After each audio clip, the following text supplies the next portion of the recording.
Datia BJP जिला कार्यकारिणी भंग। दतिया से बड़ी खबर, बीजेपी जिला कार्यकारिणी भंग होने के बाद सियासी बयानबाजी तेज हो गई है। कांग्रेस नेता और पूर्व मंत्री अवधेश नायक ने सोशल मीडिया पोस्ट के जरिए पूर्व गृह मंत्री नरोत्तम मिश्रा पर निशाना साधा है। नायक ने आरोप लगाया कि मिश्रा ने पुत्र मोह में उन्हें बदनाम करने की कोशिश की और झूठे मुकदमे लगवाए। उन्होंने लिखा कि संगठन द्वारा प्रमाण मांगने पर कोई ठोस प्रमाण नहीं दिए जा सके। तो नायक ने अपने पोस्ट में 2018 और 2023 के राजनीतिक घटनाक्रम का जिक्र करते हुए इसे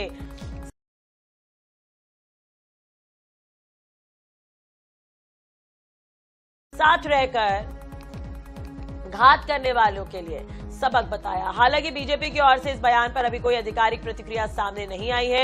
दतिया की राजनीति में इस पोस्ट के बाद से नई हलचल शुरू हो गई है। चलिए इसी खबर पर ज्यादा जानकारी के लिए बात कर लेते हैं। अंकुश मौर्य हमारे साथ जुड़ गए हैं। अंकुश, देखिए बीजेपी की कार्यकारिणी भंग हो गई, अब इस पर सियासत भी तेज हो गई है, लगातार बयान सामने आ रहे हैं। अवधेश नायक ने भी तंज कसा, और भी क्या कुछ इस पूरे मामले पर? देखिए, अवधेश नायक बीजेपी के बागी नेता हैं जो बीजेपी से बागी होकर कांग्रेस में शामिल हुए थे 2023 के चुनाव में, और उनका जो राजनीतिक अलगाव है वो सीधे तौर पर डॉक्टर नरोत्तम मिश्रा से ही है। इसलिए ये जो पोस्ट है उनकी सोशल मीडिया पे, ये तंज कसते हुए वो लोगों को की तरफ इशारा कर रहे हैं। वो कह रहे हैं कि तुम्हारे आका ने ऐसा किया, तो लिख रहे हैं वो। तो इसका जाहिर सी बात है कि वो नरोत्तम मिश्रा के जो समर्थक हैं, जो आज पदविहीन हो गए हैं, पूरी जिला कार्यकारिणी निरस्त कर दी गई, निलंबित कर दी गई है, तो कहीं ना कहीं वो तंज कसते नजर आ रहे हैं। और नरोत्तम मिश्रा से उनका क्या लगाव रहा वो उनका जिक्र भी करते आ रहे हैं कि पुत्र मोह के चक्कर में उन्होंने अवधेश नायक के राजनीतिक करियर को खत्म करने की कोशिश की।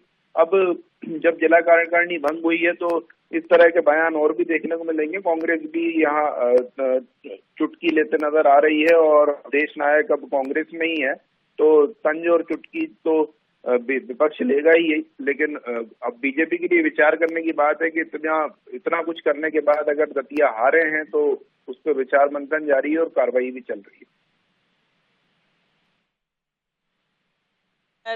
अब सियासत का दौर और बयानबाजी का दौर तो देखने को मिलेगा ही, क्योंकि दतिया से सीट चली गई है और कांग्रेस ने वहां पर वापसी भी कर ली है, तो चर्चा तो होगी और अलग अलग जगहों पर इसकी चर्चा हो रही है। क्योंकि दतिया का चुनाव वाकई महत्वपूर्ण था, वो केवल दतिया का चुनाव ही नहीं था, पूरे प्रतिष्ठा का सवाल भी रहा पार्टी का, तो इस पर बयानबाजी हो रही है।